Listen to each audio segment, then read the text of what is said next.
You guys look so great. I love seeing you all. Thank you for coming. I came out as gay when I was 57 years old. Oh my God, thank you so much. Listen, I gotta tell you, living as my true authentic self is awful. I was 57 years old. I had to come out to my kids. They were teenagers. They already didn't like me. I was like so nervous, like, kids, daddy's gay. And they were like, oh my God, big deal. Everyone's dad is gay now. Moving into the Jewish material. I had to come out to my mother, 80-year-old Jewish mother. She was like, gay? Oh yeah, we already knew that. And I'm like, but Mom, listen to me. I am married. What should I do? What should you do? Be like your father. Pretend to be happy. So, I got lost in myself there. Okay, so both Jewish and gay, both difficult paths, but one is more difficult than the other.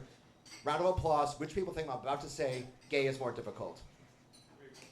Yeah, a little bit. Which people think round of applause, I'm going to say Jewish is more difficult.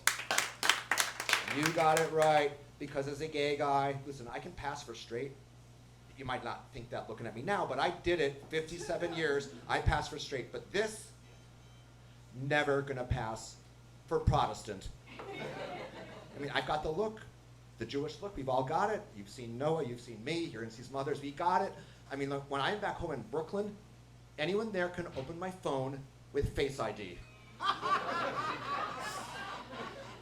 You know, I was in New York a few months ago, and I took a tour of the Hasidic Jewish neighborhood in Williamsburg.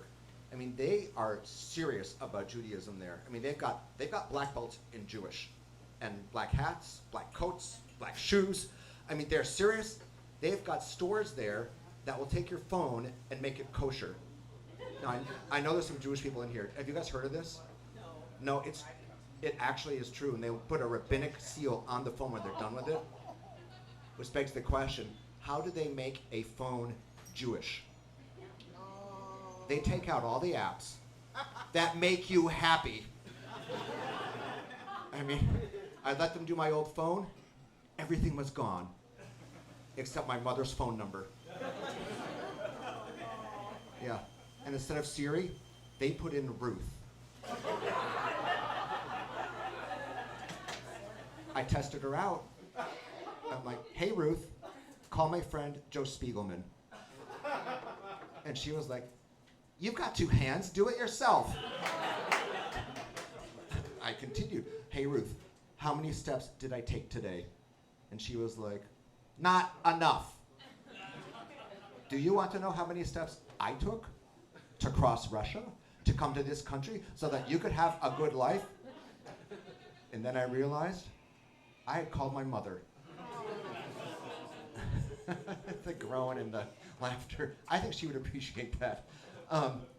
So my partner is from Indonesia, predominantly Muslim country.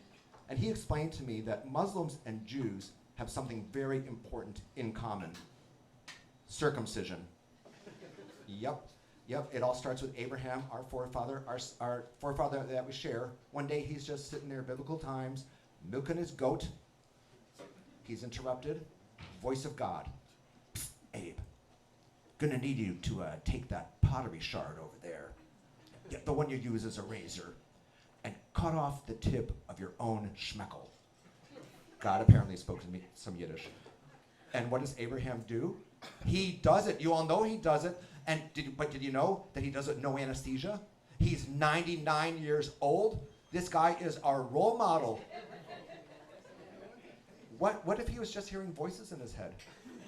I mean, I hear voices in my head, but I don't do everything they tell me to do. Because usually they're my mother.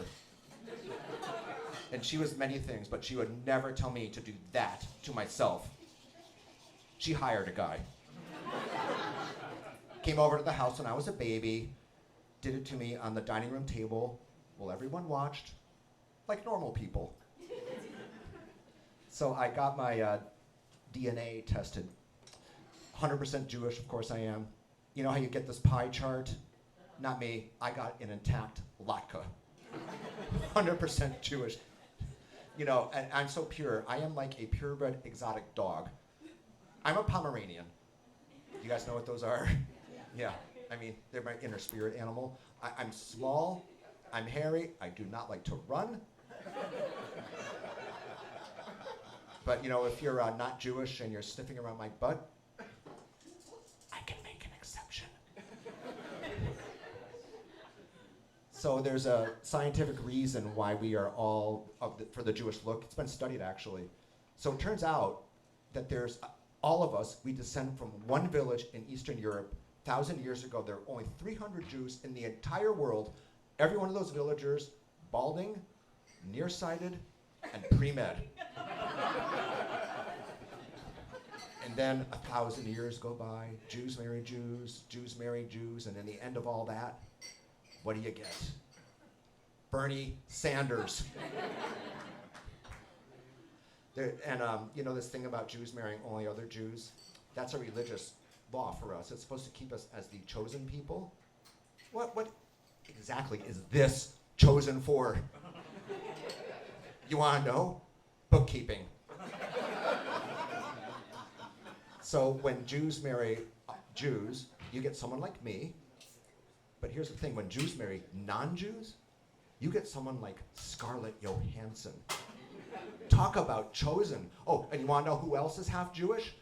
Harrison Ford, Daniel Radcliffe, Taika Waititi, half New Zealand, half Jewish. Oh, and you know who else? Timothy Chalamet. He's half Jewish. The guy is a twink Jew. Do you know how rare that is? I mean, it took 6,000 years to figure out how to make one. So did I talk about Jewish porn? I don't think I did. No? I skipped over Jewish porn. How can I do that? Okay, so here's the thing. There isn't any. No Jewish porn, unless you count that video of Bernie Sanders in the mittens. But if you go on Pornhub, you search Jewish, you're never going to get a legit Jewish porn title. You're never going to get matzo ballers or Hebrew, Schindler's Fist. I can't end on Schindler's Fist, can I? No. No, how much time do I got here? You got 2.5 minutes. Okay. Wow. So,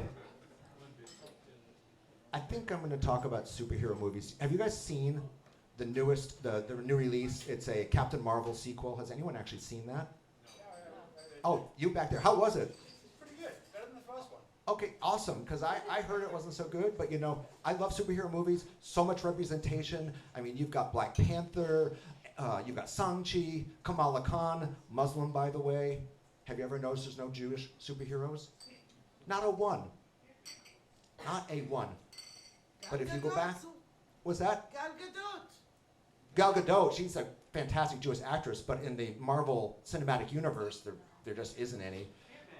Yeah, but if you go back in the printed archives, way back, you're going to find that there was one. Jesus. Yes, the OG superhero, right? By day, mild-mannered carpenter, but by night, democratic socialist. And what's his superpower? He's God.